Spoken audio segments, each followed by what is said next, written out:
Fighter Share Report. We working with Sidestep right now, man, because my battery sucks.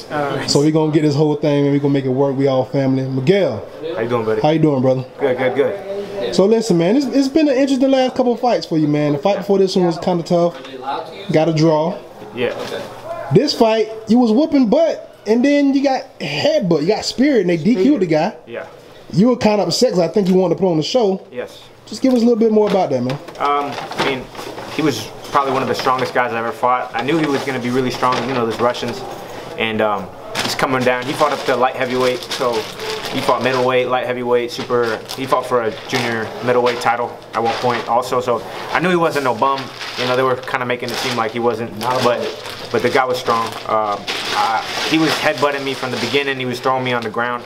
He was tough. He was just trying to figure out, you know, I know I heard him on a few good occasions. He buckled me in the fourth with a good shot. But I was aware the whole time. You know, I was just waiting to counter from my shots. And then when I finally did, and I had him back, he resorted to headbutting and doing, you know, he speared me in the head and cut me 3 times. And it was pretty ridiculous. But I understand, you know, it's just a fight. You know, I can't be mad. He's just in survival mode. You know, we're fighters. We fight.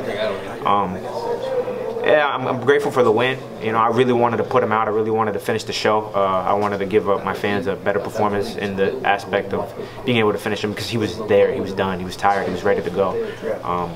And, you know, it's been a while since I got one of those good knockouts, and that was coming. It was coming, you know, I felt it coming. But, you know, it was just a matter of the guy was not trying to go out that way, and I understand, you know, I was not going nowhere. You know, I was ready to die tonight, you know, and that's just how I fight. But it was a great experience outside of the 30-day suspension that I got. You know, I wanted to bounce right back in the ring.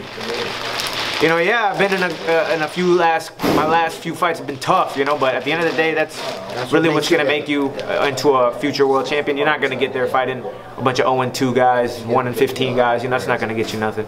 And this guy was a solid fighter. And, you know, at the end of the day, like I said, I would have preferred to knock him out or get the stoppage, which was there, but you know, things happen, and he did his best to prevent that from happening. So he got a DQ instead of a knockout loss. So, you know, in a way, kudos to him for that because he weaseled out of a knockout loss. So, this is Daniel from Sidestep Boxing. You're working with Fighter Share, Anwar Badger.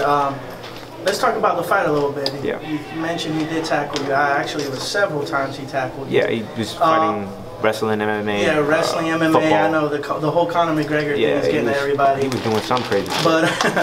But what does that do to the your mental state during a fight? Well, you know, actually, it's interesting because I've never been in a fight like that. You know, I've never actually been in a boxing match where I had to deal with that. Even in an amateur fight, he was like really throwing me down. You know, like, and he threw me down like 3 or 4 times. I'd never really had to deal with that. So it was something that I got up and I was just kind of like, whoa, this guy's, you know, kind of crazy, you know what I mean? But he was very strong. So at the same time, I knew I had to be careful, you know. And I think I got a little overconfident when I heard him, and then I got caught with something stupid, you know. But I was aware the whole time, and I snapped right back, you know. But you know, it was a survival mode kind of fight, and they say a hurt dog is a dangerous one. So that's, you know, kind of what happens. And you know, like I said, I would have liked to finish him, but. Yeah, it was a different experience. It was a new experience that, you know, I guess everybody fights different, you know. And there are some boxers, like when I fought Figueroa, that was a clean fight, you know. When I fought Alex Martin, he's a pure boxer, you know, so I had to adjust to him differently. He was fast. This guy was just more of a bull and a bully, you know, coming forward, throwing me down, doing things that they weren't doing because they're more pure boxers and fighters, you know. Right. And among the other guys that I fought, you know, Virgil Green, any down the list, you know, there were more just boxers. This guy kind of seemed like he was coming from something else, you know. He just really seemed like, I don't know, maybe one of those MMA guys or something, jiu-jitsu, freaking. You fought MMA before? Yeah. Okay. Well, you see, there you go. I mean, like he seemed like that, you know. He just was hurt and he did whatever he could, you know. But it's a fight, you know what I mean? Like, I understand. I'm not mad at him for that. It's a fight, you know. I fight too, you know. We fight. It's a fight.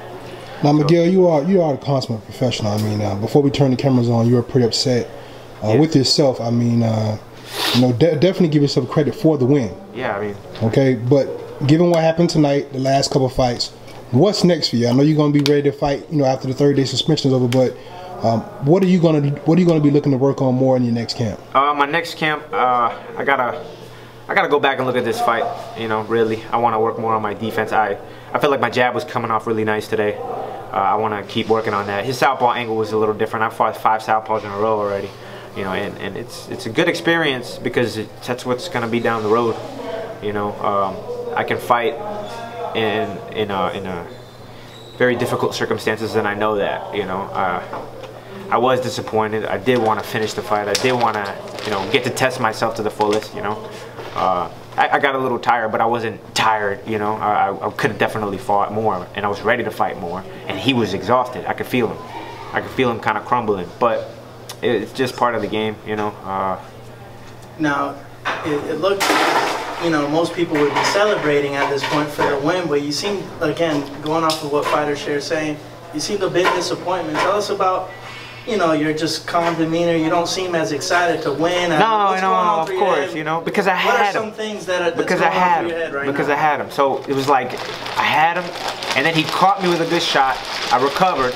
I was gonna get him again, and then he speared me in the head. I didn't expect it. I mean, he hurt me a couple times with headbutts, you know, where he headbutted me, and I felt like a little dizzy because he, you know, it was a straight up headbutt.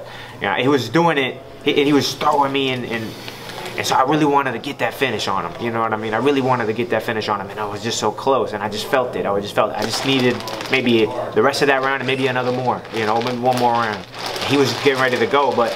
So I'm disappointed that I didn't get to give my fans what they really, really wanted to see. And I didn't give myself what I really wanted to do, you know. And there were just some things that I worked on that didn't come out the way I wanted. I wanted to work a little bit more on the uppercut to the body, but he was so short it was a little hard to get in there.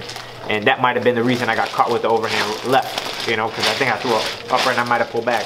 So, you know, those are just things that for the next camp I want to do better with, you know, and just keep getting better, keep getting better, keep getting better, keep getting better. There was some things that I think I did really good. And you know, and I know it was a great, exciting fight. You know, I know like the fans, they love that shit. You know, so I mean, I don't really mind sometimes being in a good fight. You know, I want to give my people something that they can remember and be like, oh yeah, that was awesome. You know, I want to come see him again. So I mean, in that aspect, that's great. But I feel like he had something to complain about when really he shouldn't have. And that's another reason I'm upset. You know, I wanted to give him. Yeah. And you know, it was like he stole it from me with that. And then, you know, that's why I was really upset. I wanted to keep fighting. I wanted to keep fighting. It wasn't like I didn't care about the cuts. I didn't care. I just wanted to keep fighting. Like I just didn't want to stop it. You know, I wanted to finish it. I wanted to fight. You know, it was almost like Frank Santori did me a favor, if you could say, but at the same time he robbed me. You know, I almost feel like he robbed me of my win, my real win. You know, and then gave him kind of an excuse to talk all about how I didn't knock him out. You know, so I'm upset about that. All right, champ. Well, I think that pretty much covered. We're not gonna hold you up, man. We're gonna let you get on with your evening. But listen, we're gonna continue to support you, man. Yeah, man. Thank you guys. Florida fighters first, all the ways, man. Absolutely, man. All right, and continue to look for big things in my next year. Una última pregunta para la gente puertorriqueña ahí. ¿Qué tú le quieres decir al pueblo puertorriqueño en esta pelea que era dedicado para Puerto Rico contra el mundo? Ahora que tenemos el equipo de pelota. Aunque llegaron en segundo lugar, pero como quiera ganaron, No, nada, a mi gente de Puerto Rico los quiero mucho, los amo, los adoro. A mi gente de Aguada, de Juanadía, de Río Grande, de todos los pueblitos pequeños de los 78 pueblos, los amo, los quiero. Gracias por el apoyo, yo siempre estoy aquí para ustedes. Yo peleo para mí, pero también para ustedes. Y de verdad que gracias por todo el apoyo, de verdad, de corazón. Los quiero mucho. Yep, what he said. Be blessed, brother. All right, Fighter Share. Take care, guys. Thank you guys so much.